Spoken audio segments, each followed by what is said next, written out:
이재명 대통령과 여야 대표 오찬 회동이 예정되어 있습니다. 그리고 이재명 대통령이 장동혁 국민의힘 대표의 단독 회담 요청도 받아들였습니다. 어떻게 보십니까? 네. 굳이라는 생각이 드는데요. 저 전문가가 아니니까 이걸 어떻게 바라봐야 할지 모르겠어요. 사실 굳이 저렇게까지 해주실 필요가 있나 이런 생각이 들긴 해요. 저는. 네, 우리 대통령님 참 대단하시다. 안 해도 되는 너무 거. 대인배 아닌가? 아, 너무 대인배 아닌가? 네, 의원님 어떻게 보십니까? 기억나시겠지만 대통령님이 당대표 시절에 네. 국정 기조를 좀 바꿔라. 정치권 특히 국회 특히 그 중에 야당과 대화를 해가면서 네. 정치를 하는 것이 맞다라고 단식을 하셨던 적이 있어요. 아, 맞습니다. 예. 20일이 넘도록 단식을 네, 하셨고 네. 굉장히 이제 거의 이제 죽느냐 사느냐 하는 단식을 통해서 국정 기조를 바꾸고 그 당시 분위기를 바꾸고 국민을 위한 정치를 하려고 시도하셨는데 윤석열 그 흔한 행정관 한 명도 안 보냈던 것으로 제가 기억을 해요. 대통령실의 행정관 한 명도. 대통령이 늘 강조하시는 말씀이신데 평상시 저하고도 대화하실 때도 얘기하셨던 건데 정치를 잘하는 것을 넘어서서 크게 성과를 내려면 국회가 존중돼야 되고 네. 야당과 대화를 해야 된다는 얘기를 계속 하셨어요. 그러니까 그걸 몸으로 보여주시는 거예요. 맞습니다. 근데 이 네. 장동혁 같은 경우에는 극우 뭐 개신교도 마찬가지고 그런 극우 세력들과 연결고리가 있다는 게 너무나 잘 드러난 인물인데 네. 그렇게 그럼에도 불구하고 협조의 대상으로 봐야 되는지 그런 생각도 들어요. 이미 이제 비행기 안에서 네. 그 기자들과의 깜짝 간담회에서 네, 네. 질문을 받으셨고 관련된 네. 거기에 대해서 답변을 하셨죠. 사법적으로 나중에 어떻게 처리가 될지 몰라도 일단 선출된 상태에서는 국민의 대표성을 가지고 있는 것이 맞다. 그래서 네. 나는 대화할 것이다. 네. 이렇게 얘기하셨기 때문에 말씀 뱉으신 대로 또 평상시 말씀하셨던 대로 그대로 하세요. 네. 그런 분이에요, 그냥.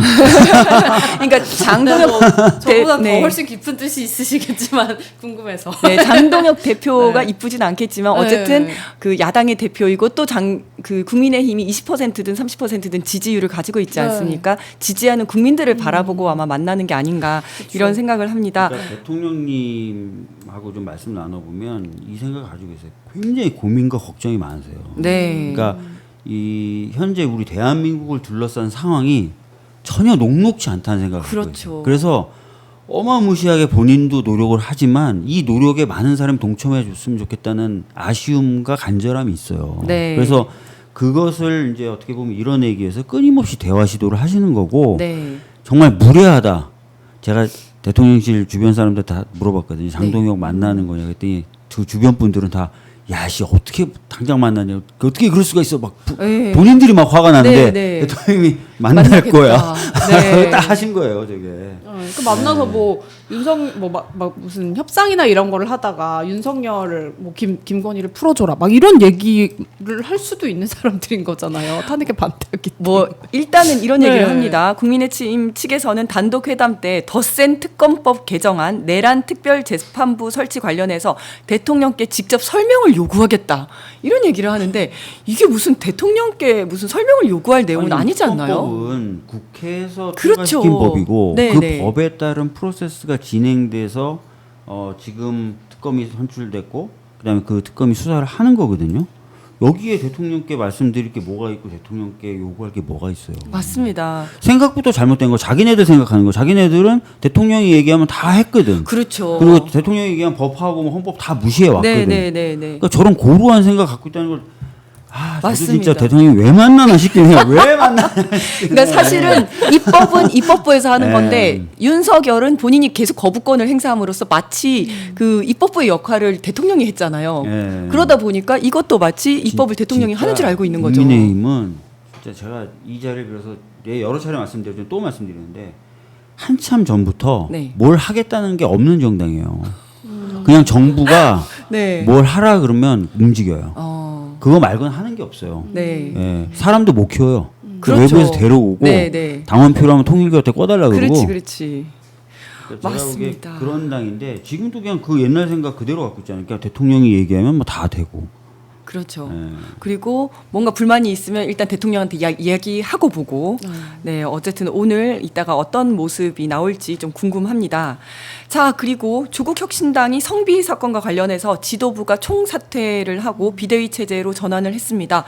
조국 혁신당이 이번 혼란을 잘 수습해낼 수 있을까요?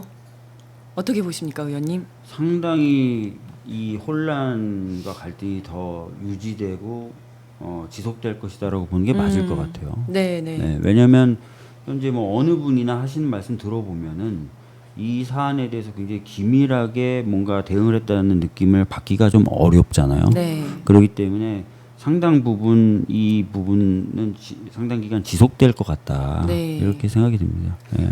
그러면 지방선거 앞두고 민주당과 이제 뭐 합당을 하느냐 마냐 이런 얘기도 오갔었잖아요. 근데 그거는 그럼 일단 중단됐다라고 봐야 되는 걸까요? 합당을 한다고 얘기가 오간 적이 없죠. 네. 많은 분들이 합당하지 않을까라고 전망을 네, 네, 그쵸. 했고 네. 또는 합당하는 게 필요하다고 개인적 소신을 밝힌 네. 정치인들은 있었지만 당 차원에서 그런 얘기가 오간 적은 없죠. 예.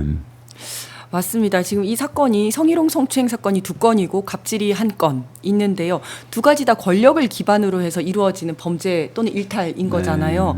가해자는 인맥이나 지위 면에서 월등한 어떤 자산을 가지고 있는 거고 그렇기 때문에 가만히 내버려 두면 가해자 위주로 갈 수밖에 없는 거거든요. 굉장히 그러니까 계속 피해자한테 2차, 3차 가해가 갈 수밖에 없는 거라서 굉장히 신중하고 조심스럽고 잘 했었어야 했는데 참 미숙했다라는 생각이 들고요. 그러니까 마지막에 김 권한대행이 이런 얘기를 하더라고요. 절차와 원칙만을 가장 중요하게 여겨서 그거를 뛰어넘는 마음의 상처까지 보듬지 못했다라고 이야기를 하는데 누가 들으면 절차와 원칙은 아주 완벽하게 지킨 것처럼 이렇게 얘기하는데 사실은 저는 피해자 중심주의, 2차 가해 금지 이런 것들이 원칙인데 맞아요. 그런 이런 원칙이에요. 원칙들을 잘 지켜내지 못한 맞아요. 거거든요. 예. 그래서 말씀하신 것처럼 혼란을 수습해 내야 되겠지만 그때까지는 조금 시간이 걸릴 것이다. 저도 이렇게 생각을 합니다. 그리고 봤을 때 만약에 이번 이 폭로가 없었다면 앞으로도 계속 똑같은 행동을 했을 것이다라고 좀 네. 예상이 되는 부분도 있어서 네. 예, 약간 당 차원이 너무 무책임하게 행동한 게 맞는 것 같다 이런 생각이 들고 예. 맞습니다. 지금 걱정인 게 직위원 재판부가 걱정입니다. 네. 직위원 재판부의 내란 재판이 계속 지연되고 있는데요. 그래서 내란 특별 재판부에 대한 필요성도 높아지고 있는 것 같습니다. 자, 내란 특별 재판부와 관련해서는 어떻게 보십니까? 지금 민주당 내 분위기는 어떤가요? 뭐 법사위 차원에서는 내란 특별 재판부를 시급히 도입해야 된다라고 이제 내부적으로는 의견을 다 모았고 네, 네. 지도부 차원에서 이제 그 부분을 어떻게 수용할 것인지 네. 이 부분이 지금 남아 있는 상황이에요. 근데 뭐 저는 뭐 거듭 말씀드렸지만 영장이 뭐 한 개개 케이스에서 나온다 안 나온다 이런 게 중요한 게 아니라 네.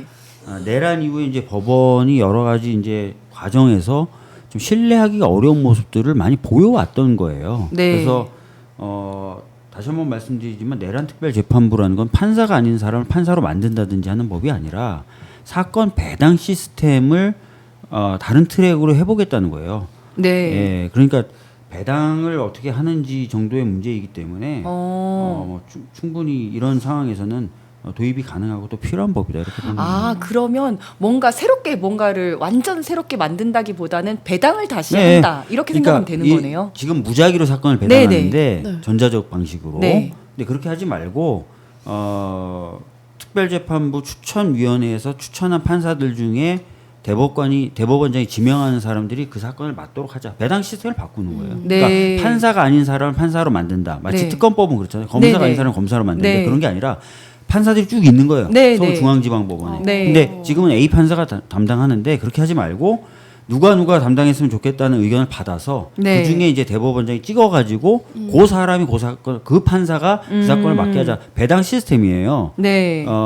예전엔 법원장이 그냥 나눠줬거든요. 네, 네. 그거 하도 막 하니까 자기네들은 그게 잘못됐다고 인정하지도 않으면서 알았어 전자적으로 전자를 할게. 돌릴게. 전자적으로 할게 이렇게 했다가 그러면 전자적으로 하지도 말고 저기 몇몇 사람들이 모여가지고 A 판사, B 판사, C 판사가 좋을 것 같아요. 추천해주면 그 사람들 중에 이렇게 골라가지고 사건을 맡게 하자. 배당 시스템 문제예요. 배당 시스템 그러면 문제네요. 국힘에서 이게 뭐 나치냐 인민법원이냐 이런 얘기하는 게 말이 안 말이 안 돼요. 되는 오바를 말이 안 하는 돼요. 거네요. 아니 그래서 법원에서 저 국힘 원내대표에게 의견서를 줬거든요. 네. 그 의견서 저도 입수해서 봤는데 네. 명확히 법원도 이렇게 써요.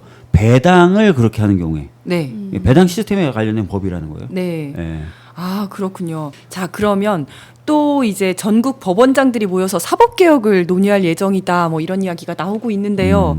요거는 또 어떻게 보십니까? 근데 전 법원장들이 그런 생각을 좀 해야 돼요. 제가 아까도 말씀드렸지만 지금 사법개혁에 대해서 제가 왜 더 필요하다고 얘기하냐면 양승태 대법원장 시절에 저희가 굉장히 놀랐잖아요. 네. 외부로부터의 압력에 의해서 뭔가 사법부의 독립이 침해된 게 아니라 내부적 동인에 의해서 재판의 독립이 침해된 케이스잖아요. 네, 그렇죠. 자, 그때도 사실은 뭔가 개혁을 해서 이런 것들을 반복되지 않게 만들어야 된다는 얘기가 있었지만 못했어요. 네. 그렇잖아요. 네. 근데 지금도 보면은 저는 법원 내부로부터의 어떤 여러 가지 에너지에 의해서 흔들리고 있는 것 아니냐는 생각을 하고 있는 거예요. 네, 네. 지금 국민들이 의심을 갖고 있는 것도 그 부분이잖아요. 네. 조희대 대법원장으로부터 시작된 어떤 에너지의 흐름이 뭔가 자꾸 교란시키고 있는 것 아니냐라는 느낌을 갖고 있는 그렇죠. 거죠. 그래서 네네. 특별재판부 배당 방식도 좀 다르게 하자라고 네. 사건 배당 방식도 다르게 하자고 얘기하는 건데 이런 부분에 대해서 국민들이 의심을 가질 만한 사안이 계속 있어 왔는데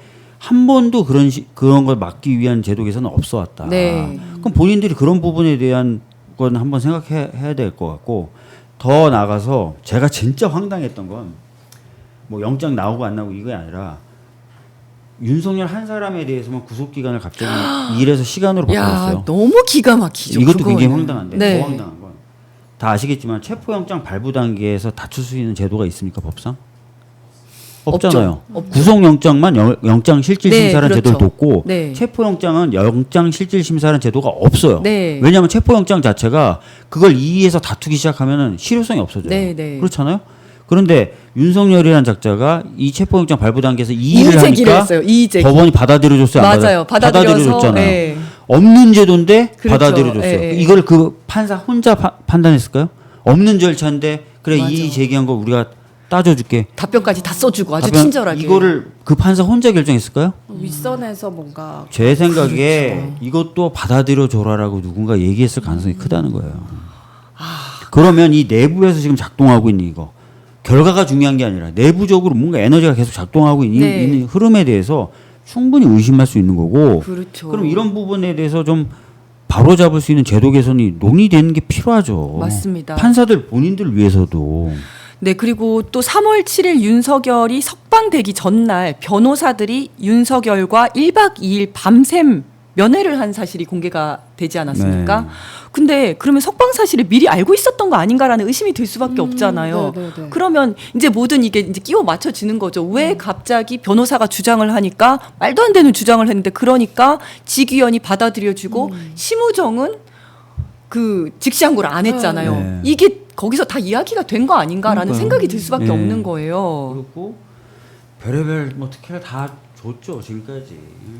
자, 그러면 지금 사법개혁 이야기 나오는 것은 대법원의 재판관을 14명에서 30명으로 늘리는 건가요? 이 숫자는 정해진 건가요? 숫자는 저도 정확히 모르겠는데 네. 뭐 보도된 것에 따르면 그 정도 한다고 30명 그러더라고요. 정도로. 근데 뭐 이것도 한 20년 이상 된 논의예요. 그렇죠. 대법관 숫자 늘린다. 왜냐하면 대법관 숫자가 적다 보니까 사건이 지연된다. 네. 그게 하나 있고 두 번째는 다 아시겠지만 예를 들어서 민사와 네.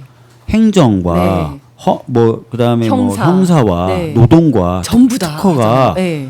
사실 성격이 다 달라요. 네, 네. 그래서 법원도 특허법원이 있기도 하고 행정법원이 있기도 하고 맞습니다. 가사법원이 있기도 네, 하고 하거든요. 그러면 부를 구성할 때 네. 대법관들이 부를 구성할 때도 뭐 민사 소부, 네. 예?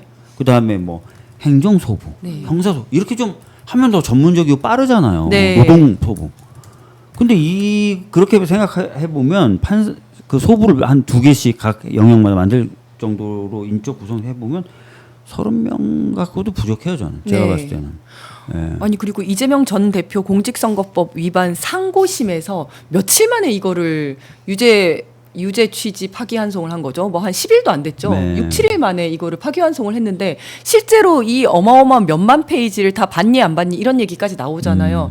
그러면서 맨날 일 많다고 하면서 왜 대법원 재판관을 늘리는 거에는 다 반대를 하는 거예요? 그러니까 재판관이 늘어나면 한 명당 가지는 권한은 줄어들잖아요. 줄어들죠. 예. 야, 그러니까 예를 들어서 뭐 변호사가 늘어나면 한 명당 가질 수 있는 경제적 기회는 줄어들고 그렇죠. 국회의원이 늘어나면 국회의원들 한 명당 가지는 권한은 줄어들죠. 예. 참 이게 권력의 위쪽에 있는 사람과 아래쪽에 있는 사람이 너무 다르다는 생각이 드는 게 제가 이제 경찰을 23년을 했는데 거기서는 사무실에 한 명이라도 늘기를 바래요. 왜냐면 일이 너무 많으니까 한 명이라도 늘기를 바라고 공무원들은 항상 그렇게 생각을 하는데 위에 있는 사람은 자기 권한을 나눠 가지는 게 싫은 거죠. 네. 그래서 일 좀 덜하게 해주겠다는데도 이렇게 나서서 반대를 하는 거죠. 자기는 보통 일은 안 안 하거든요. 하죠. 일은 다 밑에 시키거든요. 사람이 하니까. 밑에 사람이 하니까. 그래서 양승태 때도 상고법원이라는 걸 대법원 밑에 하나 더 만들자고 얘기한 그렇죠. 거예요. 자기한테 예. 일은 안 해. 응. 권한은 근데 그대로. 네. 예, 이렇게 하고 싶어 상고법원을 만들자. 그래가지고 재판을 가지고 장난치고 안에서 재판을 거래할 수 있는 상품으로 만들고 이 작업을 했던 거죠. 그리고 이제 나중에 나와서도 전관예우를 받을 수 있는 사람의 수가 좀 적어야지. 그렇죠. 차이가 맞아요. 큰 네, 거잖아요. 네. 그래서 저는 좀 죄송 말씀 중에 죄송한데 그때 보면은 아니 내란 때 보면 홍장원 이라는 사람한테 윤석열이 전화하면서 국정원한테 수사권 줄게 네. 이렇게 얘기하잖아요. 그러니까요. 야, 니네 수건이잖아. 수사권. 줄 테니까 가서 막아. 가서 가서 해. 체포해. 해. 한 거잖아요. 대법원 쪽에 그런 거 아니에요? 상고법원 만들어 줄게. 만들어 줄게. 요런 내역이 있는 거 아니야? 그러니까 막 근데 법원 충분히 그랬을 것 같아. 판사들 거짓말을 원래 벌벌 잘하고. 떠는 거 아니에요? 이게 또 나올까 봐. 야, 그죠. 그럴 수도 있었겠네요. 진짜. 내가 수사권 줄게. 그러니까 국가의 권력, 권한 이 모든 걸 다 사유화해서. 예. 관직도 거래 대상, 그렇지, 권한도 기관의 권한도 그렇지, 거래 그렇지. 대상. 정말 모든 것을 자신들의 이익으로 치환해서 생각을 했던 사람들이어서 정말 그랬을 수도 있겠다는 생각이 듭니다.